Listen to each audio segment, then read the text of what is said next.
Sponsored by our friends at Nice Day, a creative marketing agency headquartered here in Charlotte, North Carolina. Hello, everyone. Welcome to another episode of Queen City Unleashed. I'm Shea Alushina, and thank you for joining us on our podcast where we get to talk to incredible people in Charlotte doing incredible things. Today, we are here with James Yoder, owner of Not Just Coffee and the co-owner of Night Swim Coffee. James, welcome to the podcast. Thank you. Thanks for having me. We were just having a conversation about how big your brand has become, and I'm excited to talk about that. I know a lot of the Not Just Coffees, but Night Swim I didn't realize was as big as it is. So I'm excited to hear all about how you got to that. How we got there? Yeah, but before we get there, coffee, or maybe not coffee, because Not Just Coffee. If you had to describe yourself as a drink in one of your coffee shops, how would you describe yourself and why? Myself as a drink, Well, my favorite drink is cortado, so I'd have to go with that. It's equal parts milk and espresso, so it's a small, strong, flavorful beverage. And You're not small though. You're true. a tall It's guy. True. Yeah, so fair enough. All right, it's a coffee drinker's drink. So yeah, I don't know if I would how I would describe myself as a cortado, but Okay. I had no answer. When I thought of this question, I'm like, I don't even drink coffee, so I'm a chai latte guy. So yeah, I'm terrible at analogies, so we'll just go with cortado. I don't know why, but it's my favorite drink. So look, that's fine. I'll go there. Your favorite drink also works. You guys have a really good. I think I got it with you when we met. It was ginger chai. The ginger chai, the Bhakti ginger chai out of Colorado. Really it's good. Delicious. Really, really good. It's fantastic. Actually, a couple customers of mine had gone out to Colorado. This was like in 2012 or something, and had got a cup of that at a brewery or a cafe out there and told me about it. And so I looked them up online and found them. As far as I know, we're the only place in town that sells it. Wait, so you found it from the place that the people told you directly? Mm-hmm. Yep. Yeah, I just like looked them up online. This was years ago when we were at our 7th Street Market location. And that's still where you get it from? Yep. No way. Yeah. Yes, delicious. Okay. Somewhere in Colorado, I can't remember exactly where. Okay, so Charlotte, this podcast talks all about things going on in Charlotte. What brought you here to Charlotte? You have a really interesting background because we were just talking about this. I want to hear all about it because I feel like that's a really interesting part of who you are. Yeah, it's pretty varied and unusual. But my wife and I moved to Charlotte in 2009. We were living in Italy for about 3 years. Our youngest son was born there. I was born and raised abroad, born in Austria. My parents traveled through Europe and then to Southeast Asia, and eventually landed in Japan, where I spent the first 5 to almost 16, so about 11 years of my life. So America was almost foreign to you when you got here. It was, totally. Yep. So the first time I came to Charlotte, I was 14, almost 15, and we came to visit my mom's mom, my grandmother, and she lived down in Cotswold. So they're from New York originally, moved down to Charlotte when my mom was maybe 5 or something like that. And big family, right? Like it's. Yeah, I come from my tons of siblings. I'm one of 10. So 1 of 10. What is that like moving around Austria, Japan, other parts of Europe? I mean, like, it grew as I'm the second oldest, so it grew over time. But what is that experience like, though? Like, how do you feel like that? I get stressed traveling with 2 kids, or 3 kids, so I can't imagine what traveling with 10 was like. How do you feel like that shaped your perspective of everything, honestly? Because when you don't grow up like all the other Americans do, and then you move here, you've got a very different perspective. You've seen things done very differently. It was very different. It took me, when my parents finally settled outside of Charlotte, I was almost 16, and moving from Japan, it was the craziest culture shock. I felt like I'd landed in like a movie. Like everything felt like a movie set to me. Hearing English everywhere, going into American retail stores. Southern accent was really tough for me to get at first. And from Japan to Southern accent, that is quite. No, it was very strange. I mean, there were a lot of like pop culture references I didn't get. There was a gap in like movies and music, and it was wild, but it was exciting too. Like, it was like moving to a new country. So it was, that's years 16, 17, and then as soon as I turned 18, I went back to Japan because I was like, you missed it. That was more home for you. 100%. Really? One of the craziest things for me to get used to was the shower being in the bathtub. I remember that the first time I saw that, I was like, that's really weird. Wait, okay, explain that. Well, like in Japan, they have the bathtub separate from where you shower. Like it's in like in a room, but it's like you have a shower space, and then you get into the tub. So that was really confusing to me at first. So what else from Japan was like? Were you going to Japanese school? I'm sure you eat No, all the food. Loved Japanese food. Still one of my favorite cuisines. I did correspondence school. Okay. So we got our textbooks shipped to us from the States. This was pre-internet, so everything was very analog. Wow. Probably not the most efficient way to learn, but growing up abroad was education in itself. Were you fluent in? Not anymore. Well, when you were I could growing definitely up? get by. Yeah, I could read and write hiragana and katakana. That are two of the alphabets, and then I never really got very far in kanjis. But the brother right under me lives there. His wife's Japanese, and he's completely fluent. So I haven't been back since I was 18. Really? Yeah. We were going to go back in 2020. I had And tickets then- and everything, and then, and then COVID COVID. hit, so kind Yeah. of derailed those plans. But definitely plan to go back. I miss it a lot. Okay, so you ended up in Charlotte, and then you said you were 16 when you moved here permanently. Yep, just before I turned 16, if I remember right. And so, what do you remember of that first entry into Charlotte? Because it's very different than Charlotte that we know now. But what do you remember from then versus now? I mean, it was incredibly different. I remember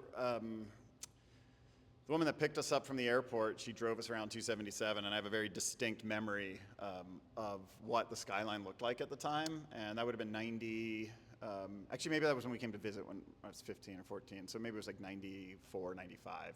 And I mean, it was a quarter of the size Whoa. of what it is now. Maybe not literally, but close enough. Yeah, And very then it wasn't, different. my parents didn't just move to Charlotte, they moved outside of Charlotte in Union County. So it was even more, it was very rural. And From Japan yeah. to rural county. It was weird. It took a lot of adapting. I mean, the last city we lived in Japan, when I was 14, 15, I would take my bike right into downtown, big department stores, and take the train or the monorail and arcades, and then coming to Union County was a bit of a culture shock. I remember one summer, my brother and I walked from our house, probably like 3 or 4 miles into downtown we didn't have driver's license, and we were like, we got to get out. And it was Downtown Union. downtown Monroe. Yeah, Downtown in Union Monroe. County. Whew. Yeah. Rough. And now here you are, Here we are. years later. What are some of those changes that you've been really excited to see, or that you've noticed as the city has evolved? I mean, that's over 20 plus years Yep. here in the city. What are some, and not all of it lived in the city, because also No, because we moved back. So I spent a couple years here and then moved back abroad. I traveled to South America, West Africa, Eastern Europe, lived in Italy for a few years, lived on the West Coast. So most of that time between when I was 18 to my mid-20s, I was traveling. And then we settled in Charlotte in 2009. I think I was like late 20s. So that's really when my time in Charlotte really started. You seem to have, with all that traveling, there seems to be like a free spirit that goes with that. How did you settle then in Charlotte? We didn't have plans to move back to Charlotte, but we were a little over 3 years in Italy. Our youngest son was born there. We had residency, and then some just life stuff happened, change of plans. Yeah. And it wasn't really like throwing a dart at a globe, because I had a grandfather who lived here. My parents still lived outside of Charlotte, and I have an uncle in Chapel Hill. Okay. And family in North Carolina. And we've been to Charlotte before and loved it. It's beautiful. Love the idea of being kind of central, near the mountains, near the Yeah. coast, near a good international airport.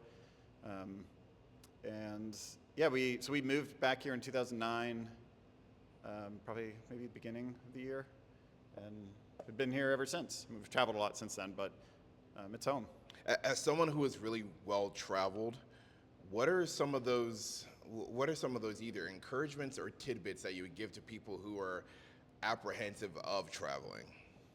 I mean, you just got to get out and experience it. It's travel and going to other countries. I mean, I realize it's a privilege too. Not everyone Yeah, can. absolutely. So I don't want to take that for granted. But if you can do it, it's not as daunting as people think. And I've traveled completely broke, and I've traveled with a little more means, and you can enjoy both experiences. It certainly is.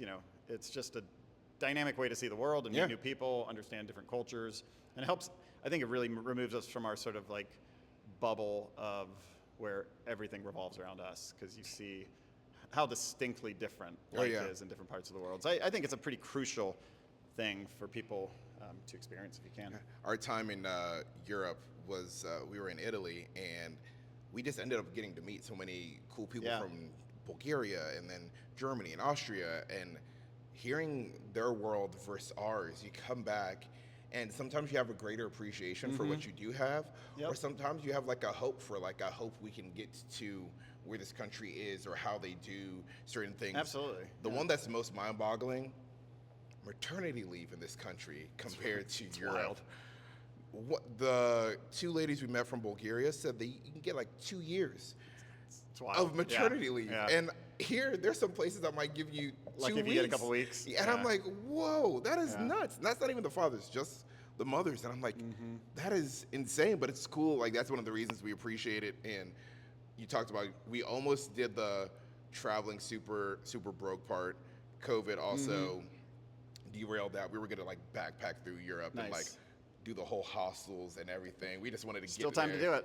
No, see, COVID happened, Yeah. and then we started working, and so we've been piecing that trip together in different chunks, and it's nice, and it's definitely a privilege to be able to go and like stay in a nice hotel or Yeah, stay in a for nice sure. Airbnb close by. Paris, I mean, was one of the most memorable ones. Yeah, you told me a bit about your travels. It sounds Yeah, incredible. we were like a couple, maybe 10 minutes from the Eiffel Tower, Yeah. and so it was cool to like wake up and get a baguette, and there's the Eiffel Tower, like walk towards it. like Yeah. literally right there, croissant first thing in the morning.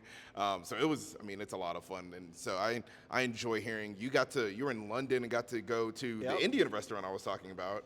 Yeah. Dishoom. Oh yeah, Dishoom. Yep, sure did. Yeah, it's funny. That was high on the list for us. It was awesome. Yeah, we had a it's- great trip. We did London, Edinburgh, Netherlands, and then Brussels. Netherlands we got to get to. That's definitely incredible. on the list. Okay, being in Charlotte now, it's 2009. What are some of your favorite things to do when you're not working? You are a big time entrepreneur, but when you're not working, what are things you enjoy doing? Like today, now. yeah, yeah. like what? I love cooking. Yeah.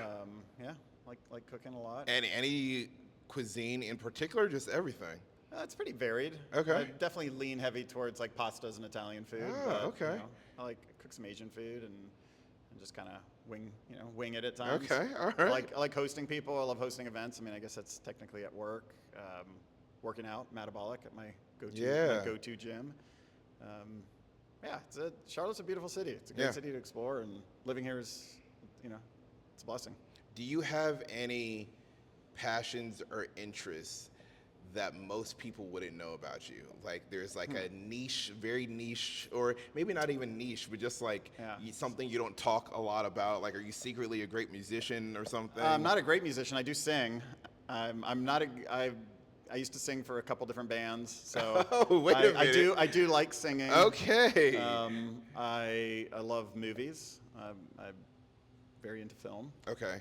And when you say into film, that can mean a lot of things. Are you into the cinematography, how it's shot? Are you into more the way films are written? Or are you like an Oscar guy when it comes? Because there's some people who are into films and Yeah. they're like, oh, this one's definitely going to be up for an Oscar, and I like the lighting here. And I'm not one Yeah. of those people. I'm like, I enjoyed No, that I mean- storyline. The end for me. I think I look at it holistically. Like I appreciate the cinematography, the soundtrack, the acting. Okay.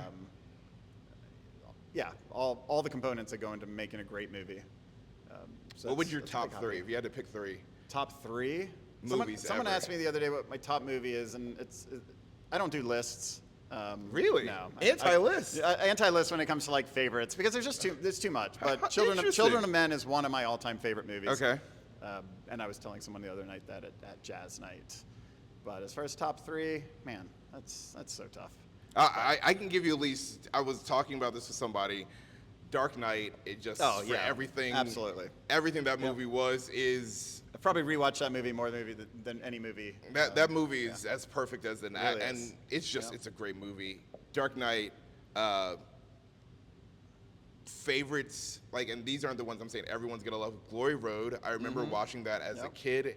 Something about the movie really hit for me, Yep. and like that's one that I could watch any Rewatch it. day. Yeah, some movies have that magical like rewatchability factor. Dark Knight's definitely that. for me. Dark Knight's up there. And then my deep cut one that most people are surprised about, Secondhand Lion. I don't know if you've ever not heard of seen it. it, no. I forget the actor's name. Is it Secondhand Michael? Lion? Yeah, I don't. It's Batman's butler in The Dark Knight. The Michael guy- Caine? Michael Caine, Okay. yes. Michael Caine actually is in Okay. Secondhand Lion. And it's a story of this boy who gets dropped off at his like distant uncle's house for the Okay. summer. The mom is running off doing who knows what. And he's sitting here, and there's a legend that these two uncles have a lot of money. But they scare everybody off. They got all these guns that they shoot as salesmen come up, they run them off. And he spends the whole summer with them and like softens their heart a little bit, and they kind of harden him up. Okay. And it's just really funny, but like really cool I'll stories have for to the check- summer. I'll have to check that out. It's a fun one. Like it's Okay. got action, and there was a lot in it. And I remember watching it as a kid. There's a lot in it of like them talking about being a man and what that looks like, and Well, him Michael showing Caine's, them. Michael Caine's a legend. Oh, yeah. R.I.P. So that's a good one. Okay, Yeah. you got to give me at least one or two. Okay, man. Well, all right. Children of Men, I said that. I love Tree of Life, also really high up on my list of favorites. Have you seen that one? No, I haven't Tree of seen Life? either of these two. Incredible. Oh, dude, you gotta. Yeah, you gotta take now I notes. know. You gotta take notes. Man, what did I see? Well, I gotta give a shout out to Braveheart, because Braveheart was like when I was 14, it came out, and I just like it was my favorite movie as a teenager. Okay. So, Okay. there's three. Okay. In the city, in Charlotte, what are some things that, if someone's visiting or stepping in Charlotte for the first time, what are some of those things you think people have to see? Like, you go to a lot of cities, they have landmark, go see the Empire State Building, the Cloud Gate in Chicago. Like, I don't think we have one of those things. So do you have like, hey, go experience this or go do this? Yeah, it's funny. I get that question a lot, and I have historically gotten that question a lot. Being, especially when I was behind bar, people would come Yeah. into town and ask where to go. I feel like Charlotte's a really great city to live in. It's hard for me to tell people where to go, because it feels like, I mean, you have like cool neighborhoods like Plaza or Noda, Yeah. and that's usually where I would, tell them to go check that out. South End, places that are walkable. We don't, like you said, we don't really have like A the Bean landmark, or, we don't really have landmarks. I've too said much, that, I like, guess. if you're here visiting, if you come to Charlotte and visit with people who live here, I think you'll have a good time. Yep.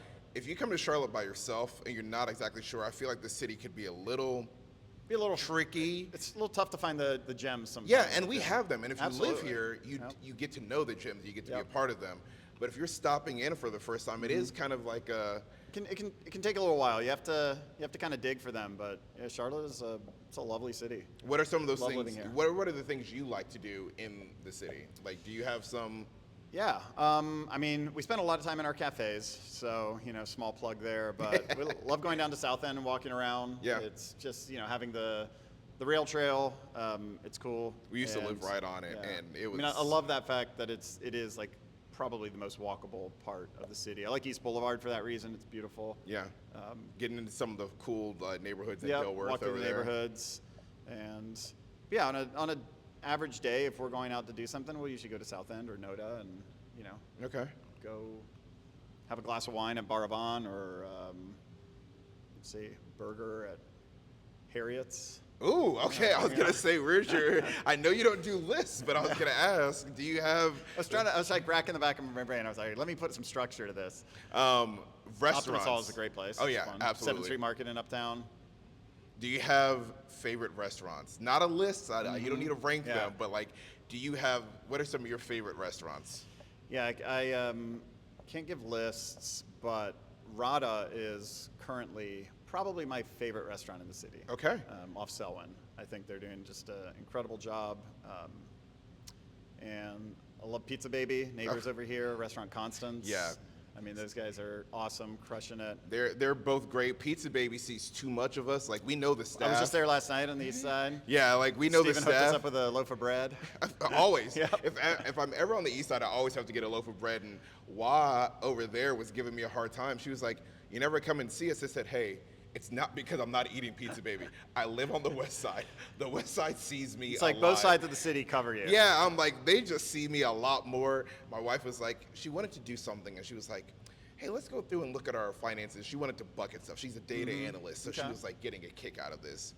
And she comes back, she's like, "All right, so I have some findings to share with you." Tell We're you how going much money through you it. spent on pizza? She goes, "We have eating out," and she goes, Pizza Baby's gonna need to be its own eating out category. I said, really? She goes, It's like the credit card pie chart. yeah. Pizza Baby's got its own Pizza slice. Baby in the food dining out. Pizza Baby and Azul would probably make up 50% of our Azul eating out. that we're regulars there. Oh yeah. Their burrito's insane. It's like the size of a small child. She gets a burrito every time. I'm like, you have never finished it. She goes, but I'll get it every time because I can eat it later. And I'm like, I love their they have like a quesadilla. Oh gosh, why can I not remember this? It's like a small quesadilla. Fantastic. It's like the tacos. It has cheese, 2 really small corn tortillas. I've not had that one yet. The Mexican place next door is really good too. Yeah, we've been Mas. for. That's good. I think we went for breakfast or lunch or something. It's just like tucked away, and we barely knew Yeah, it it's was a little there. hard to find, but it's there. It's a good very spot. good. Okay, And I love the West Side. I mean, there's so much happening out here, and it's cool. It's a great neighborhood. When we first moved here 3.5 years ago, none of this was over here. Right. Like the thrift development, and so it's been great for us who live over here. That it's like Because you guys live walking distance, right? Or yeah, I mean, it's, Walking, yeah, everything's 30 walkable, I minute, guess. yeah, 30-minute walk. But I mean, it's great that we can come over here. Now there's Yeah. Pizza Baby, and I mean, even Runaway and Restaurant Constance and Azul, and it's like we have good food. No, it's cool. Over here that we can enjoy. That feels like it's part of our neighborhood. So we love that, Nice. and not just coffee. It's Keeping it transitioning, yeah, transitioning into that. Like this is one of the places where on a Saturday, my wife's a photographer. If we have work to do, I'm like, hey, let's go do a work date Nice. at Not Just Coffee. So we'll come in here and set up, and we've got our laptops, and we're doing our own stuff. But how did you get into coffee or wanting to do a coffee shop? So You when don't I was have a background in that, right? No, not really. When I was a teenager, I frequented coffee shops. My parents actually had a small English school coffee shop in Japan when I was 13, and that was sort of like first exposure. I would bake the cookies for it Oh. and help like around the cafe. I don't really remember how long that went on for, maybe about a year.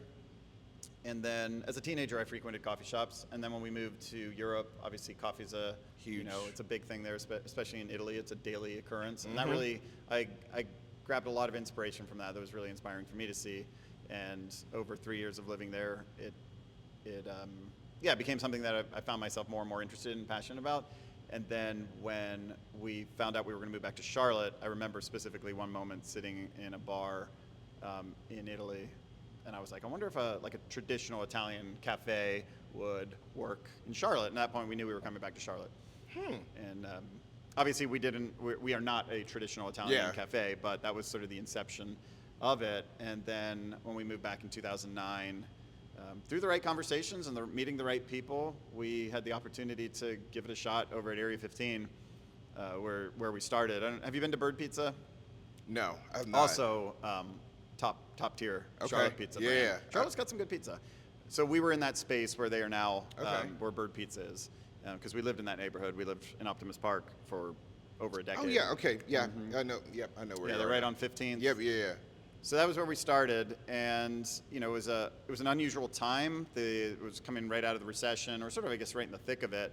And Charlotte was things were kind of on hold, but I also feel like it was a time when a lot of entrepreneurs kind of cut their teeth here in Charlotte. So it was 2010, 11, 12, a lot of businesses started. Yeah. And it was kind of an exciting creative time. Like nobody had any money, but everyone had ideas and going back to the drawing board to see what they wanted to do. So we put a espresso machine on a credit card and went to Goodwill and got some bar stools. And yeah, the rest is history. But I mean, so you guys have grown. From my research, you guys have got to be the biggest local coffee brand in Charlotte, correct? yeah, I mean, there's a few others, completely independent. Yeah, there's, Summit out of Davidson, but yeah, we definitely have a really good presence here in the city. Yeah, I mean, so starting that first one, when did you say, okay, this is something now we want to make this a citywide thing, or was it you weren't aiming to make it citywide, and before you just knew it, it was it was a gradual. citywide It was thing? kind of like boiling the frog in water. You said you don't like analogies. I think you go boiling the frog in water. I'm gonna start throwing out analogies all night. We had never opened a business before, so when we started, it was me and a couple other people, occasionally that were behind bars. So we were a really tight team, and it never occurred to me multiple locations how that could be done. Because, I'd never started a business before. I was like, well, I can only be in one place at one time. And so the ambition for me was never really to open more than one, until I grew to understand the business more and realized, well, the scale was necessary, at least to some degree, because making a living off of a single small coffee shop is hard to almost do. an impossibility. And so from Area 15, we had the opportunity to move into the 7th Street Market, and 7th Street Market was a new concept that hadn't opened yet. So we are, I think the oldest business to be in there. We moved in there in 2011. So we opened at Area 15 beginning of 2011. In October of 2011, moved into 7th Street. You guys moved fast.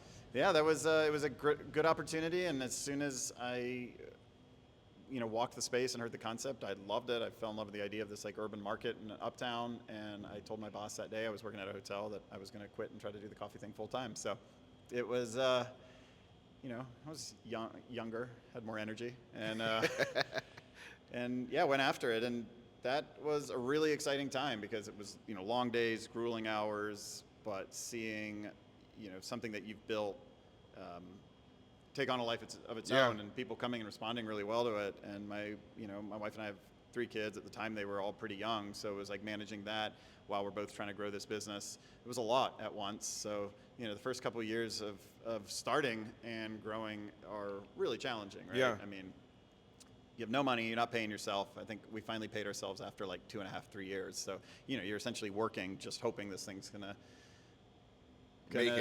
make it. Yeah. And I feel incredibly fortunate that Charlotte responded the way it did, received us the way it did, and I couldn't be luckier in terms of growing a coffee business, because it's not easy, but it's fun. Yeah, I mean, you say lucky, and I'm sure luck and timing has to do with some of that. But some of that is also preparation. Like, I think I'm going to butcher the term, but it's like a lot of people get lucky, but not everybody's prepared for the luck for when it happens. It's a combination of everything. Yeah. So, like, you guys put in the work, and I mean, frequenting a handful. This location and probably the South End one, or the two. I'm normally here, and then sometimes South End.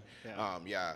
But, like, you guys have a good thing going, and so that's why it's able to grow and be successful. So, sure, lucky in some sense, but, like, you created some of your own luck, because you can't have a bad product. No, I agree.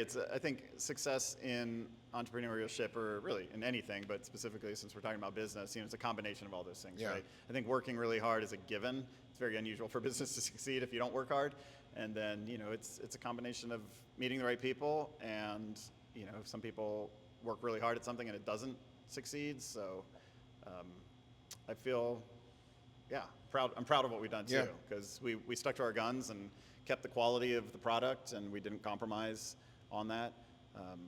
And that's what matters. The not compromising, the holding the integrity of why you are doing what you're doing. Yep.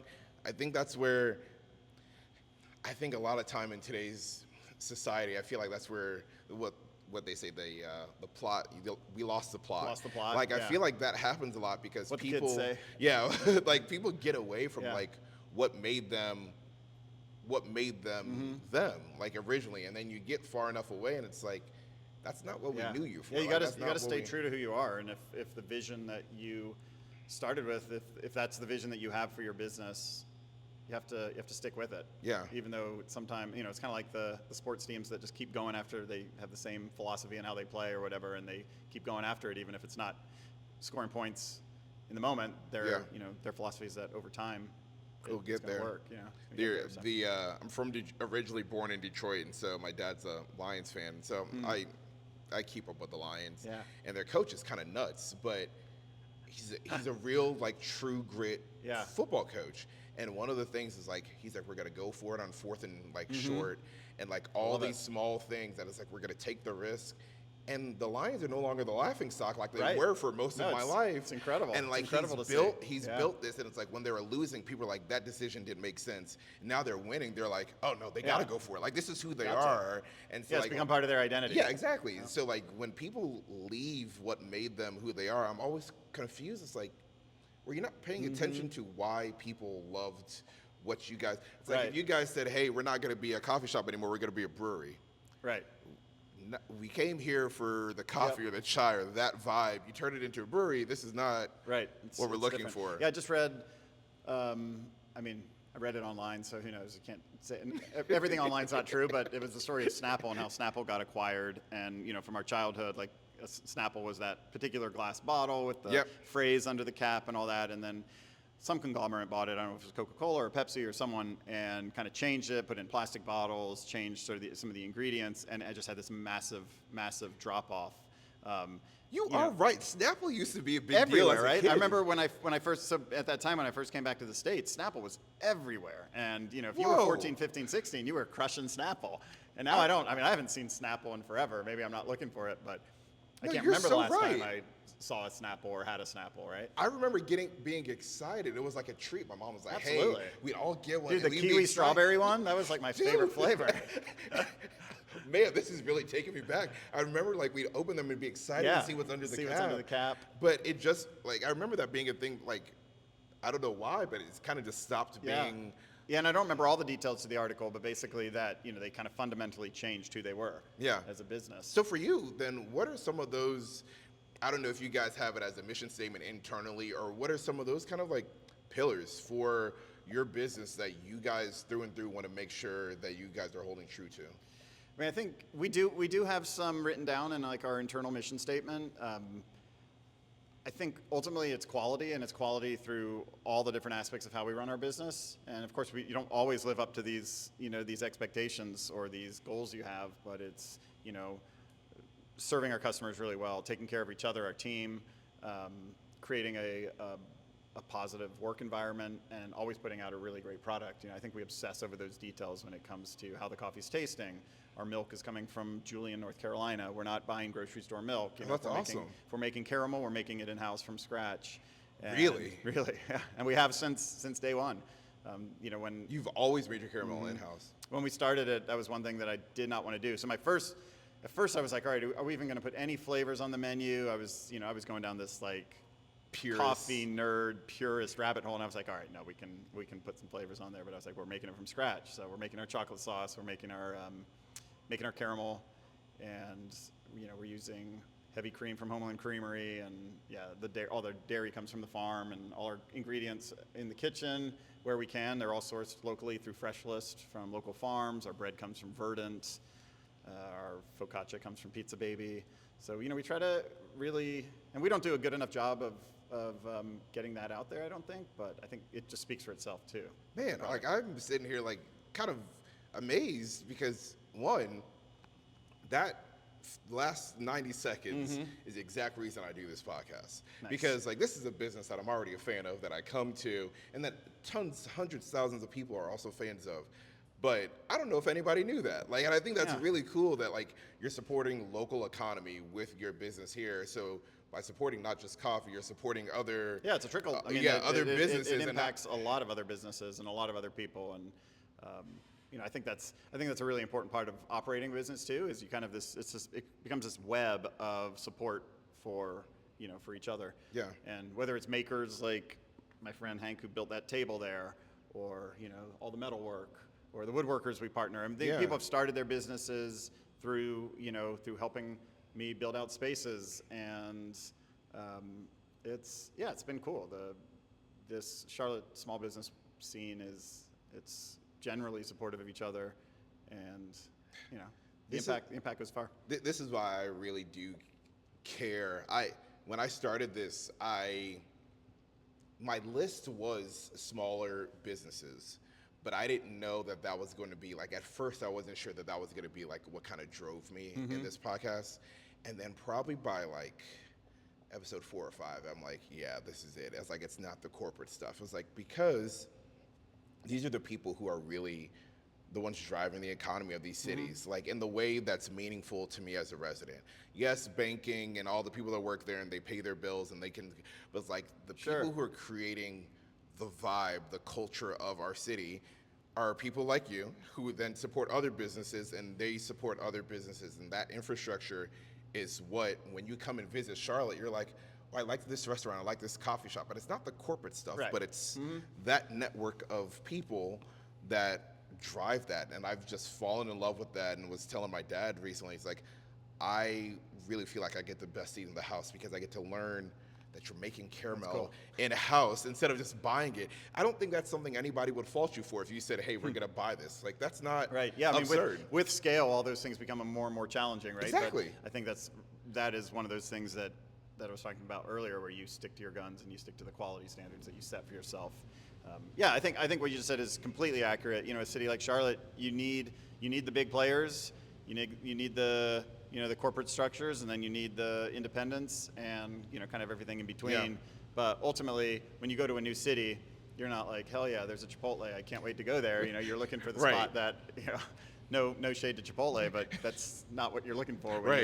you're trying to find out the identity of that city, or Unless you're my brother, who really believes in trying McDonald's around the world. That's great. Well, no, that's not a bad idea. He loves to try the McDonald's, and he doesn't even eat at McDonald's here. Right. But when he travels the world, he's like, I want to go to McDonald's and try things. Totally from there. different. Yeah, It is very totally different depending on the country you're in. So that's the only corporation that my brother is like, Right. yeah, otherwise, like, yeah, you're right. It's the local stuff. Oh yeah, it's funny, when we lived in Italy, going to McDonald's was like a rare treat, and it was so much better than McDonald's here. Yeah, no, I haven't eaten McDonald's here in over a decade. Same. Like, Same. It's just not anything. I do not eat fast food, so. Chick-fil-A is about the only fast food that I eat, and apart from that, it's like, yeah, no, I'm Yeah. good. Like, and now, if I want a chicken sandwich, sometimes I might go to Surefire, Bossy Beulah's. Even some breweries have really good. Yeah, It's like, so for a there's some good chicken ones. sandwich, I can get a chicken sandwich from anywhere now, so it doesn't even have to If be there's a Chick-fil-A. chicken sandwich on the menu, I'm usually ordering it. I'm a big Really? sucker for a chicken sandwich. Okay, Yes. I know it's not a list, but do you have a favorite chicken sandwich in Charlotte? Oh, man. Or not a favorite. Yeah. Do you have some that you really enjoy? Let's do it that way. Well, unfortunately, we were partners in a business in South End that is no longer here called 8 and Sand, and the fried chicken sandwich on that menu was so good, and it had like a spicy honey something on it. Man, I miss that sandwich, because anytime I would go there, that's what I was eating. Bossy Beulah's is fantastic, and they're right around the corner. Have here. you had Surefire? I haven't. No. Surefire has recently. We did a series. Where are they? In Camp North End. Okay. We did a series. I saw they owned where there. the old Lee and Louise Yep, used to okay. be, and they have a honey butter chicken sandwich that you can Okay. get like regular, mild, or like hot. Sold. It Going. is legit? now my Okay. favorite chicken sandwich in the city. Camp. That's another cool place. There's always like fun events going on up Yeah. there. Some great brands. So- good business up there.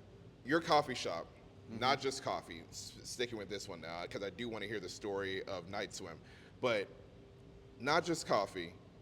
Why the name? Was it you didn't want to limit yourself? You knew it was going to be more than just a coffee? Like, why that name? So, fun fact about Not Just Coffee that maybe a lot of people don't know is when we were building the brand, kind of developing the idea, we started hosting potlucks at our house like every Sunday for several months, and people were getting together.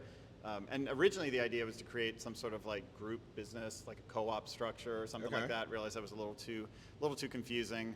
But I remember one day reading some statistics about like 50% of Americans don't drink coffee or something like that. And I was thinking, all right, I don't want to alienate half the population, even though most people that come into our shops are coffee drinkers. And it was more of a joke. I was like, well, Not Just Coffee. And it kind of stuck. And then as we were building the brand and we realized that we wanted other aspects of what we did, specifically to be like community-focused events. We really wanted to build a place that was meaningful and people could make connections.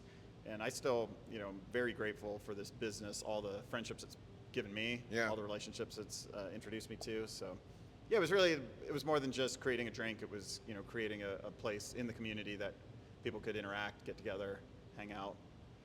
I had this conversation with someone at a brewery, and I feel like it also translates here. And you could tell me because you have a bunch of them. But he was saying that breweries are no longer just like about the breweries, but they're community centers. Mm-hmm. And in Charlotte, I feel that way about a lot of our coffee shops. That Yeah. they are now places where people, like you said, do events. They're gathering, they're communing, they're having community wherever. But like it's really a place. Birthday parties, all sorts Totally. of stuff. And you guys do events. So I want you to talk about some of the events you guys do, but also like coffee shop not just being a coffee shop anymore. No, I think, and I've said this numerous times over the years, but I think coffee shops are unique in the way that they are kind of open spaces for people, right? Like, it's not a restaurant where you're going to sit down for a very specific experience and then you leave. You see people kind of cycle throughout the day. Some people hang out for hours, some people hang out for minutes, and it's really, for the majority of the day, it's a space where people can come for a relatively, even though specialty coffee is expensive, and I don't want to act like everyone can afford it, but it is a pretty affordable luxury in the scope of things. You can come have access to a beautiful cafe. You can have a $3 or $4 cup of coffee and meet people. I've seen, businesses start in our coffee shops. I've seen people get engaged. I've seen people meet at the bar at 7th Street and then months later get engaged and then, years later get married, all through this sort of life cycle as customers in the shop. And so that's pretty. You've seen somebody get engaged in your coffee shop? Yes, multiple people actually. Like while the coffee shop is going? Yep. Interesting. Yeah, it's cool. I don't know if that would ever have crossed my mind to propose engagement parties. We've had a few people that they literally met their now spouse at, over coffee, at Not Just Coffee, and it's a meaningful place for them. So that's an awesome thing. It's cool to see. But yeah, I think we get to. I posted something on Instagram recently about like one of my favorite things about having a business like this is the cool events we get to do, because it's just like, we have jazz night, we have wine night, we are doing these car partnerships or these car events with the Parallel guys, and it's just cool, exciting stuff, and it's cool to see different sectors of Charlotte's creative community or just general population kind of intersect in one place. That's gotta be fun. Like you've created something that's that is a connector for other people, like even outside just your coffee. It really is my favorite thing that I get to do. So, are you a little bit of an extrovert? I am probably like an introverted extrovert. Okay. Like I turn it on, and then for like the next 24 hours, I just need to like decompress. Okay. So yeah, I am able to be very extroverted. All these things you're saying, I was like, is he like all the way on the extrovert scale? No, not at all. Not at all. I grew up your brother lives in Nigeria, so I'm sure he could tell you about this too, but Nigerians love to host. And I love hosting things. Me too. I grew up in a house where my mom is just like, Saturday, just for the fun of it, she's like, honey, I've made too much rice. I'm calling my friends, and they're going to bring their kids over with their husbands. That's awesome. And before you know it, there's 20 people in the house. And my wife and I couldn't wait till we moved out of our apartment and bought our house, because like now I can grill, we can host, and like I enjoy it. I can't wait for the invite. It's been a slow year. We're gonna get back to it. Get back to it. I do have some invites for you. I'm the same way though. I love hosting. I love the energy of getting people together and parties and collaborations and things like that. But I definitely need my time to recharge. If I push myself past that limit, I can feel where I'm. Really? Yeah, it's not. Yeah, I don't like myself if I keep pushing myself too hard. My limit is when I know it's probably enough. I start to look at my wife, and she's introverted extrovert, I would say too, but I'm like 1,000% extrovert. You're all extrovert, and so it's a good balance, because I can look at her and be like, all right, we probably need to stop. We probably need to like not have this party, or we probably need to like make it smaller, or like. Everyone needs to go home now, because for me, for me, I am like, hey, we're having a good time. Why stop? 1 o'clock, 2 o'clock, like let's just. And she's kind of like, no. And I think it was also like growing up in a huge family. You never have privacy, right? I mean, sharing rooms all the time. You're always around people. So I like moments where I have like the house to myself is like magic. It's like, oh my gosh, I can like just. I freak out a little bit. Like when she travels for work. I'll finish work for my day. You're like, I need a party to host. Well, I realize since she's not there, we're not talking on the phone. I won't hear my voice. I won't hear anybody the rest of the day. And that starts to freak me out. I'm like, where's somebody I need? So now when she's gone, I've just started like going to do like podcast work, like at a brewery, just so I'm hearing something, because I don't like sitting. And you are an extrovert. Oh, yeah. I was like, even just the buzz of people being like growing up, my siblings, if I'm studying and they're like playing, I would go to like where they're playing just to have the energy of it. Otherwise, I'm like, I can't focus. This is boring. So. I will open a bottle of wine and cook myself a meal and just put some music on. I have a few days chill. Like that. It's just not often. Yeah. So, with the growth of your business and everything you guys have, where you've gotten to now, Is there a risk you remember that you took that terrified you at the time? That like a really big one in the trajectory of where you guys are now that you weren't sure, or like a moment where you're like, I'm just not sure this is gonna work. Yeah, absolutely, and they still happen. I mean, I think that is a never-ending cycle in growth in entrepreneurship. There were some very pivotal moments. I remember when we first charged all of our equipment onto a credit card, and it was sort of an oh shit, like we're doing this, we're in. That was an intense day, but it was exciting. And then after running the cafe at Area 15 for about 6 months, the response was so tremendous and people loved it, but volume was really low. It was slow, right? I mean, it was, you're off the beaten path, Yeah. and we weren't making money. And I remember coming home one evening after closing the cafe, because I would work the evening shift till late, because we stayed open fairly late. And then I came home and I told my wife, I said, I think we've got to pull the plug on this thing because we're just losing too much money. Credit cards are maxed out. There was no cash flow coming in. And my wife, to her credit, so I actually have to give her, essentially 100% of the credit for where we are now, because she told me, let's just wait till the fall. Let's wait a couple more months. And, because she could tell how sort of distraught I was at the idea of ending it, because I loved it. And it was like, I was obsessed with this business and what we were doing. And so like 2 months later, we had the opportunity to move into 7th Street, and that was hugely pivotal in kind of the growth trajectory. And that's when I decided to do it full time, quit my other job, like I said. So that was a really like heavy, this is not going to work moment. And then I feel like every layer of expansion, you take on more liability, your exposure's, more, you take on debt, and there's constant risk for owning and growing a business. Yeah. But I think it's just part of, as an entrepreneur, you kind of have to get thick skin and be fairly tolerant of high risk. Yeah. But it's fun too. I mean, we get to do things that I wouldn't get to do if I was just, Yeah. working another job for someone else. That's why I'm not sure I'm really cut out for the full entrepreneurial thing. This is like a passion project thing. The full thing, that risk you talk about is like...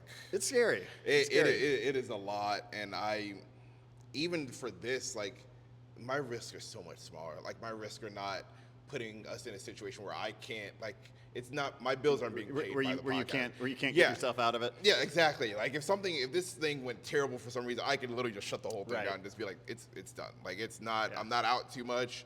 But that risk and that ability to embrace it, I think is like, it's a skill that I don't think everybody has. Yeah. And It's not for everyone, for sure. I love hearing people talk about it.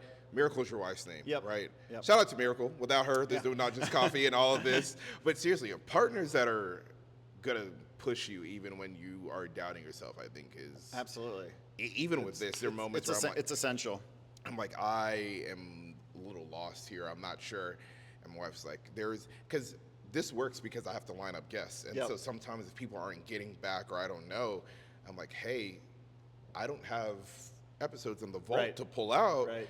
So there's no podcast without guests. And I remember once I was like really freaking out about it. I was like, I'm really scared. Like, I don't know what's going to happen here.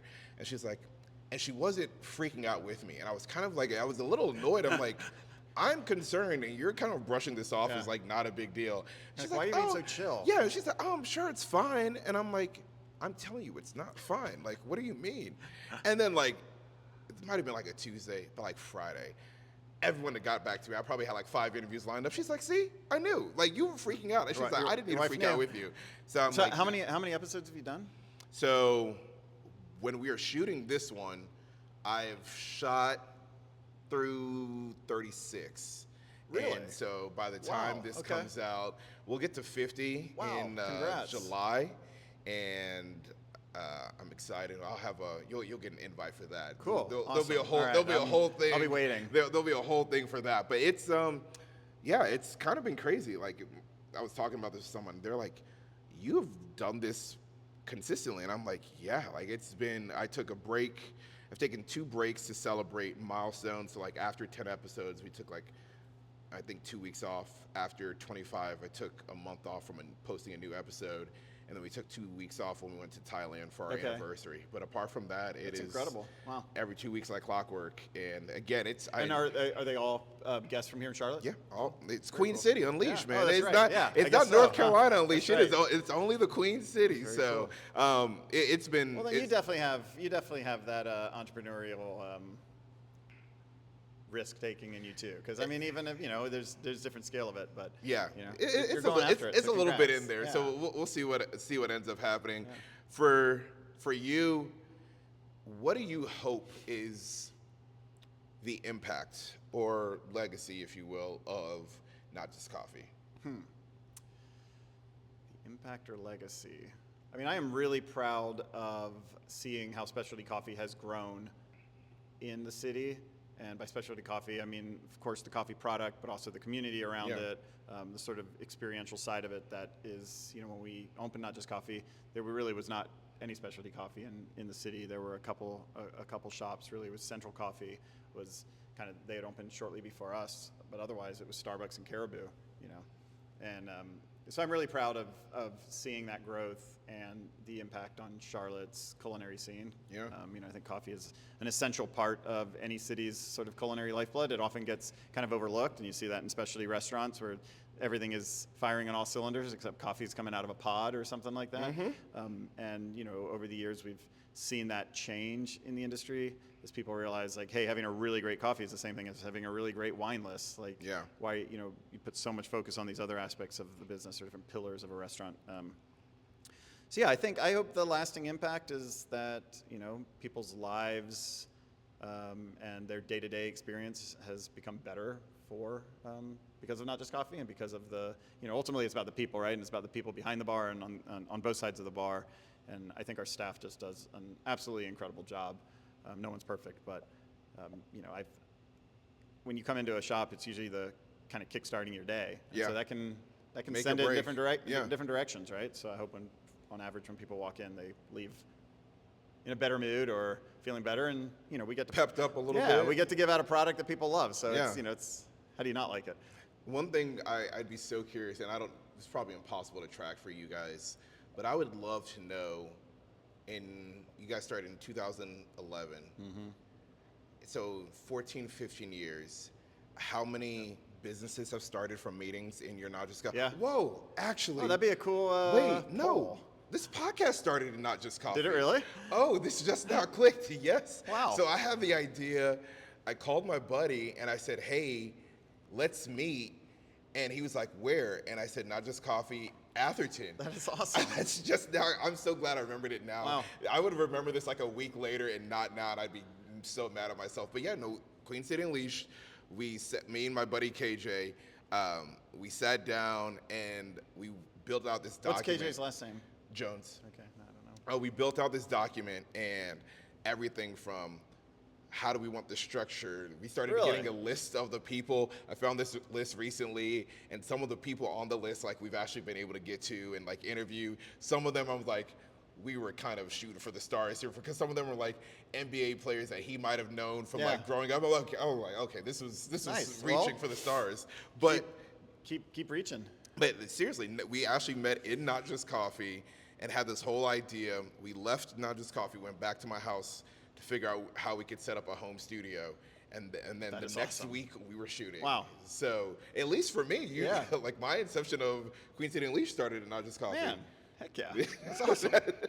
Yeah, I was just talking to, I'm pretty sure I got this right, that Stephen and Trey from Pizza Baby met at Atherton as well. That's where they ran into each other. Yeah. So Yeah, like it's how cool. many? I mean, that's what I'm talking about when I say like coffee shops. Just they're unique in that way because you are there in a space where you're almost like driven to interact with people, right? Oh man, I love that idea. Yeah, I'm so it's glad cool. that happened. Yeah, now, now. I mean, I'm really curious too. I mean, we've had, I've seen, especially like in the early days when I was behind bar at 7th Street, and have you been to that location? Yeah. So it's like a horseshoe where people are, you can overhear conversations and people are talking. It's sort of like a bar, or it is a bar. And, I saw people meeting to start businesses and over time, it's like you kind of see this progression of, relationships or businesses or networking. And a coffee shop is an unusual place because there aren't many places where you can just go sit next to someone in the middle of the day and strike up a conversation, right? Yeah, right there. We had our laptops out, and like, That is whoa! great. I remember Love it. we were sitting on, if you're in the Atherton one, up against the brick wall, like the side exit near the wine bar. Okay. Like up against the wall, we're sitting there hacking Dude, that's away. awesome. Love it. I love that. Queen City Unleashed started in Heck yeah. in Atherton's, not just coffee, but So to get a plaque up there or something. Put our pictures up. So, Night Swim. I do want to get to know a little bit about Night Swim. Could you explain Night Swim for those who don't know? Also for myself, you were talking about the Venn diagram. Yep. I want to learn a little more about it too. Yeah, so Miracle and I started Not Just Coffee in 2011, and Todd and Aaron Huber started Undercurrent a few years later, 2016 maybe? I can't remember exactly. And then we met around that same time, became friends, and over the years we were both kind of growing coffee brands in the city. And in 2020, when COVID, we had sort of like thrown the idea around about working together, but when COVID hit and we closed all our cafes, we kind of went back to the drawing board to see what we wanted to do. And my wife had been very excited about the idea of roasting for a couple years, because we used Counterculture Coffee for about 10 years, fantastic company, fantastic roastery out of Durham, and Undercurrent used Onyx Coffee Lab out of Arkansas. And so, there was such a high bar of coffee set that roasting, made me nervous. But when we realized, all right, if we're going to do this, if we're going to create, this new brand, which originally wasn't the idea. Originally we thought maybe we were just going to all become like merge under one, merge under Not Just Coffee or merge under Undercurrent. And I realized like that was just not. We were all sitting around a table with our attorney, and the light bulb went off in my head. I was like, that's not going to work, because this is precious to me and Miracle. Undercurrent is precious to them, and that will always be like, kind of a point of contention. So I love the startup phase. So going back to the drawing board and creating a new brand and starting Night Swim was incredibly exciting. And then, originally we were just talking cafes, and then Miracle's like, well, okay, let's roast then if we're going to do it. It makes the most sense to add a roasting component to this company. And so in 2020, I think we started roasting and opened our first cafe in 21, if I'm right. The last 5-6 years has just been, it's just a blur. But yeah, the idea behind Night Swim is, it follows philosophically really this kind of the same approach to our, to how we serve here, but with more of a vision to scale it. I look at Not Just Coffee as very much a Charlotte staple. To me, like, I don't really see Not Just Coffee expanding outside of Charlotte. Okay. It's a Charlotte brand, belongs to Charlotte, and Night Swim I think is the option to scale it. A national brand. You could say it's a national brand. Okay. Night Swim is, and we're growing our wholesale side. We have wholesale accounts really in all over the country. There's a lot of room to grow it. But yeah, the sky's the limit, right? Okay. So, I could see. You've got that entrepreneurial bug bad. It's very bad for you. Oh, we've got a great team driving this whole thing forward. Man, that's awesome. So total locations here, like where can people find you? You don't need to run off the locations, but number of Not Just Coffees, of. So we have 5 locations for Not Just Coffee. We are under construction for our 8th and 9th location of Night Swim Coffee. I believe, if I have that right, it's either 7th and 8th or 8th and 9th. I think it's 8th and 9th. And then there are 2 Undercurrent Coffee locations. So we manage it all as one. It's one team. We have, the people, awesome. Great staff. Man, you talk about impact. Crushing it. So, like across the city, you guys. I mean, that's what 13. We don't want 15? you to have to walk too far to get some good Night Swim coffee. 13 to 15 across the city, I think, is awesome. And that's averaging. And I'm sure it didn't happen this way, but that's averaging a coffee shop a year since you guys have opened. Yeah. And like that's nuts. Like a lot of people cannot do that. So kudos to you guys. Like that is awesome. When you look at the whole thing. What have you learned about yourself going through all of this? From 2011 or 2010 when you had the idea, thinking Italian cafe, to now, do you have a few things where like you learned some things? I think I've learned a ton. I mean, this has been my adult career, really, right? So, starting from zero with no knowledge of how to run a business, but, I think I understand people. And as much as people can be understood, right? I mean, I have a passion for people. I I've learned to be a better leader over the years. You have to make decisions that aren't easy. Sometimes when you own a company, or if you're in a senior level of leadership of any position or any institution or company, that's the part that sucks, right? Sometimes you have to make really hard decisions. The pressure's there. So I've learned that I have the ability to do things that are really hard. I think I used to be a lot more nervous of that. Some more confidence in regard to that. Less stress around it. I can tend to be a stressful personality. Get anxious about it, but Because you care. because I care. Yeah. So I think that's been kind of the biggest growing point for me. Okay. Is there something you wish you knew earlier? And not to say you would go back and change it, but is there like one or two things that you're like, if I had known this earlier, would have changed maybe the speed at which things would have happened, or how things would have happened? So I've been asked that question before, and I think my answer is no, because I think things played out because things played out because of kind of the order with which they I experienced them, or they came. And I think if I had known too much early on, I probably never would have started a company to begin with, right? Fair enough. Because it's like you realize all the things that you're going to go through, and if you look at things too practically, like, all right, well, I'm going to invest this, so I need to make this return.